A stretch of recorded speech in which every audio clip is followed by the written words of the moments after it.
আমি একটা রোজ শোনাবো।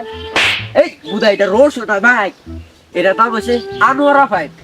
আনোয়ারা ফাইভ কিরাম? আরে বেটা হাফ দা কেরাম, তারে হাফে 1 টাকা মুড় দিছে, আর তো মাত্র 5 মিনিট সময় আছে। এই হাফটা গেল আয় আরো 5-6 টাকা মুড় দেখ, তাইলে হাত 15-20 মিনিট সময় থাকবো। লয়ে তুই তুই খারো, তুই এতে যাস না, তুই এতে খারো। বন্ধু কিরম আছো? মোটামুটি বালাও খারাপ আছে। ওদের বিদেশ থেকে আইলে আমিও আইলাম, ওদের কি চিন্তা ভাবনা হলে কি গাড়ি কিনবে? আমি একটা রোজ শোনাবো।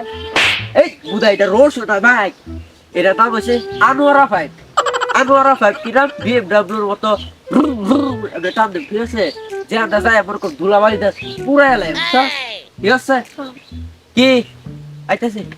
ভাই রাখি বলে তাহলে কেমন দিবে, তাড়াতাড়ি যান। কি তুই যা, আমি অক করে আইতাছি, এর লই আই। এখন তো কি হইছে? এই রাখি বলো হাফে কামড় দিছে, তাড়াতাড়ি আ। তাড়াতাড়ি।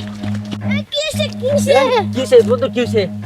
বন্ধু কিছুক্ষণ হইছে আমার সাপে কামড় দিছে। আমার হাতে মাত্র 5 মিনিট সময় আছে। যা করা তাড়াতাড়ি 5 মিনিটের ভিতরে কর। কি রে বন্ধু তুই কই যাস? আরে বেটা যাইতাছি, এটার যে হাফে কামড় দিছে এই হাফে ধইরা লই আইতাছি। তুই এই হাত ডাকবে?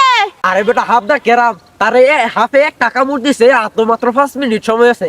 এই হাফটা গেল আয় আরো 5-6 টাকা মুড় দেখ, তাইলে হাত 15-20 মিনিট সময় থাকবো। লয়ে তুই তুই খারো, তুই এতে যাস না, তুই এতে খারো। আমি হয়তো দুদিন পরে মরবো। আগে মরলে কি ক্ষতি? কি বলে? আরে এই দুনিয়ার তাল বাহানা বুঝলাম না একরতি। তো বন্ধুরা, এই ভিডিও থেকে আমরা শিখতে পারলাম যে আমাদেরকে কখনো সাপে কামড় দিলে আমাদের কি করা উচিত। ধন্যবাদ।